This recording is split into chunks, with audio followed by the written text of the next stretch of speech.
Morning, everyone. It's Wednesday, October the 15th here in Sabang, Palawan, Philippines. Got this beautiful studio. Today we're going to talk about 57 different things I find here in the Philippines strange, funny, that I've found. So got this beautiful studio here that I'm working in. I think it's funny when people have to sit on a couch or in their little apartment and make videos, and then I'm out here and this is what I have to work with every day. So pretty darn nice. Anyhow, we'll start off in no particular order, and this is kind of a fun video where I just named some different things that I've seen that may be funny, maybe fact, maybe not so much of a fact, but start off with shoes because that's a big issue for me. We'll talk about that in a minute or two. Buying shoes, if you're coming to the Philippines and you have size 12, 13, 14, once you get above 10 and 11, 44, 46, they're very scarce to none. Also, the quality here, I've bought like 5 pair, and then one pair was one size fit a half a size smaller than the other side. Same pair of shoes that were zip tied together. Another pair I wore for about 3 or 4 months, and the come detached from the sole. So blinding sun here, but it's not too bad. It's come up. I got a late start. I was tired and stayed up late. So we'll walk you along the beach and talk about a few things. So shoes, if you're coming to the Philippines and you wear size 12, if you're coming for a week or something, bring a couple pair. If you're moving here, I'd bring maybe 4 to 6 pair because they're kind of difficult to get and order in. I've had such a hard time, and then when you do get things here, the quality can be suspect. So after 3 years, I'm still struggling with trying to find a pair of shoes. So I'm wearing ones as we speak that are worn out, should be thrown away, but I continue to milk them until I can get something else here. I tried to order some from America, but it's quite a task. Let's see, the other thing, Philippine squat, we'll call it, how people can sit down about anywhere and sit on the back of their cabs. I'll walk down the street or something, and 45 minutes later, I'll pass somebody sitting down like that, doing the famous Philippine squat. Seemingly very comfortable, could be any age, a little kid, a 50-year-old, 70-year-old, a bigger person, a skinny person. They all seem to be able to do it. I think it's a fantastic thing. I wish I could do it. If I could even get in the position, I would never get back up. So, a little thing I've noticed here is following the footprints in the sand this morning. Let's see what else. Getting the same answer twice here. You can ask somebody a price about something and ask them an hour later and it's a different price, and ask them again the next day, it's a different price, quite often.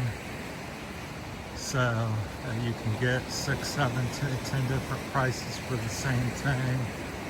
I want to go to that island over there. It's 80 pesos, and it's 1,500 pesos. It's 2,000 pesos. I've gotten those different prices I've gotten on doing that. 3,000 pesos. Can't go, can go. So And a little poke at the expats. I think it's kind of funny things I've noticed. We come over here and then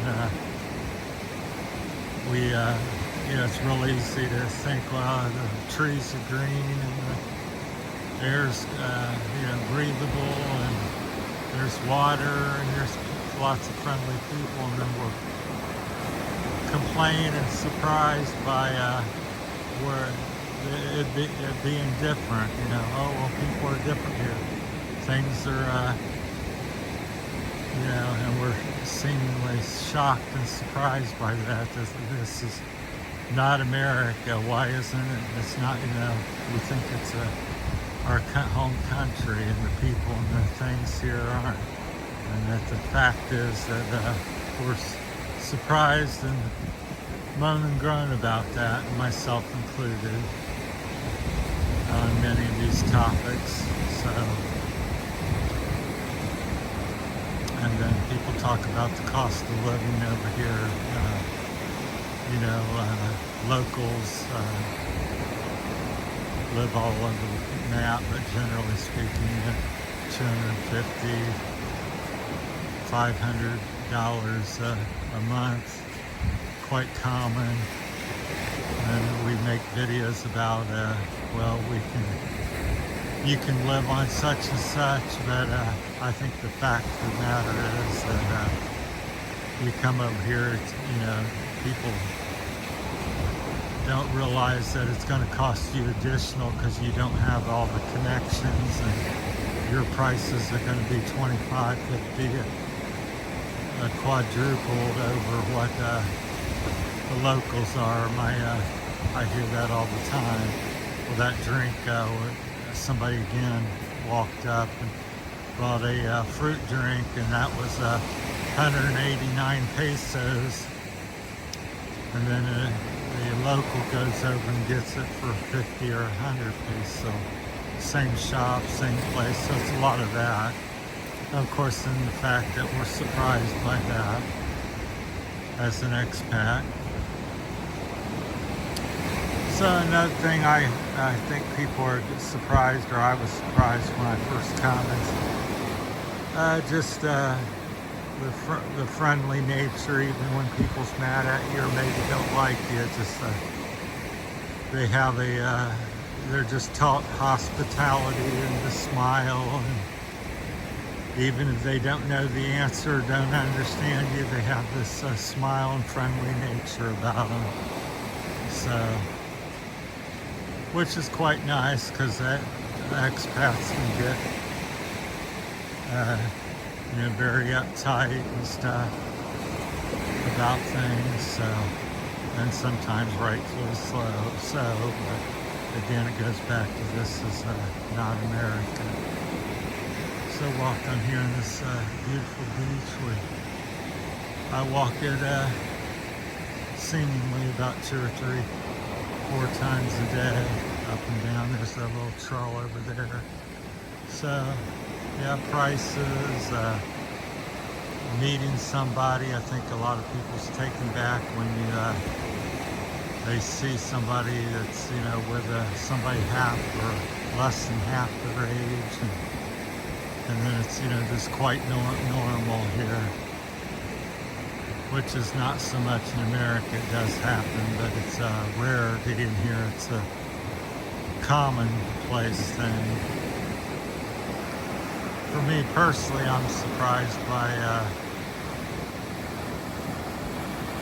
the ocean water being so warm all the time. It's like it's seemingly 80, 85 degrees day and night all year round. So that always surprised me. So it's like a giant bathtub. In fact, this morning you can see it. You can still see a little steam coming off of it. Condensation from the temperature difference from the ocean to the air as the waves crash onto the beach here. Let's see what else. And the other thing that's kind of strange is that you come here and people are trying to, every place you go, people are trying to do something, different to women, wearing carrying umbrellas because they don't want to become tan in the hot sun.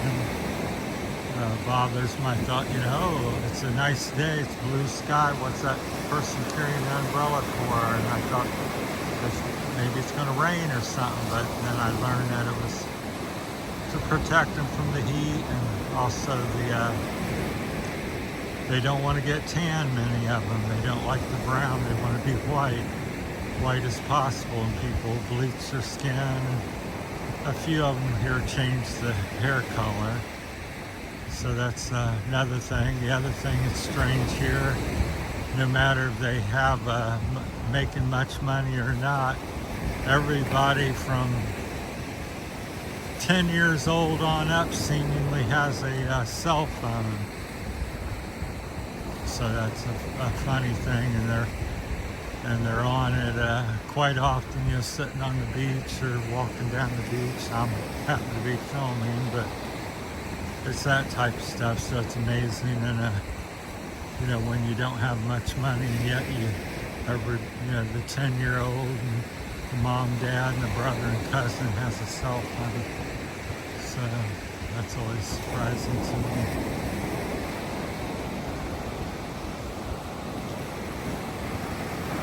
So let's see what else. I'm losing track of stuff. I'm getting behind here. I think I've named maybe 8 or 12, and I'm running out of time. So the 57 may not be possible, but we'll keep going at it here. We got a few more minutes left on this video. So let's see what else. And then the laws here and stuff. Many different laws. Some of them's good, some of them doesn't make much sense, but anyhow, it's the laws. So so you're on like a motorcycle, for instance, you're supposed to be registered and wear a helmet and 2 passengers and all this and that, but the law's loosely enforced, and it depends where you go. Province, anything goes. You put a pig, a dog, a 2-year-old on your handlebar and ride down the road.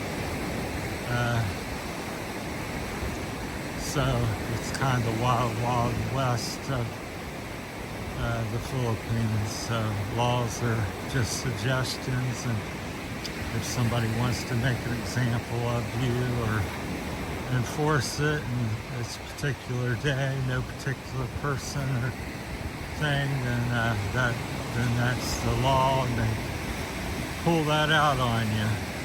But most of the people and things I read where there was 13 million unlicensed, unregistered, illegal, vehicles on the road. Most of them being motorcycles. The other thing, going back to the motorcycle thing, is I got here and I'm used to America. Most people ride a 400cc bike on up.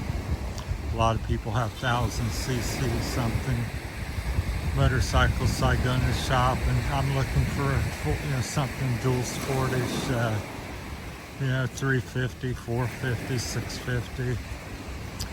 They looking for this 400cc. Let's start with that. And they go, oh no, big bike. And I'm like, no, 400cc. Oh no, big bike we don't have, sir. How about 100, 125, which are 125 and 150 and 200 are some of the most common cc size of the motorcycles here in the Philippines. I bet I've come to later realize that that's really all that's really necessary. The roads and traffic conditions don't really promote having a bike that's going to do up to 103 seconds, and it's quite dangerous. You got people walking here and there, and dogs running all over, and chickens, and people drying rice and different things on the road. So lots of unexpected things, or a storm washes out the road and a lot of unpredictability, so I've learned to kind of lay back and go with the flow and not be so uptight and worried about things, because coming from the West, we're always, you know, expect the wave to go this way, the weather to be perfect and come in. And it's like yesterday I woke up, it looked like this, and there was thunder coming out of the, and lightning bolts and thunder. Looked like there's a big storm brewing to some degree, even though it wasn't. And I was like, man, it's going to rain any minute. And of course, it never happened. But it thundered and had a little rainbow here over the day. So,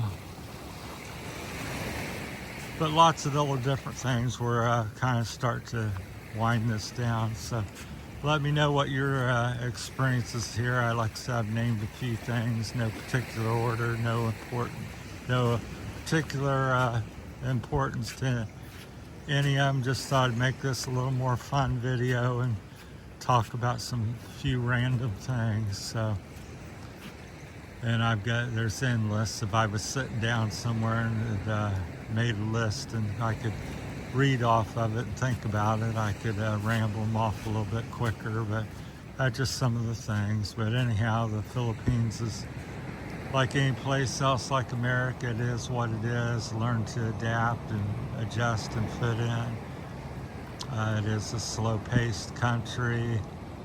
You may be going to the bank today or think you're going to the bank, and the bank may be closed or brown out, or internet shut down, which has all happened to me going to the bank and stuff.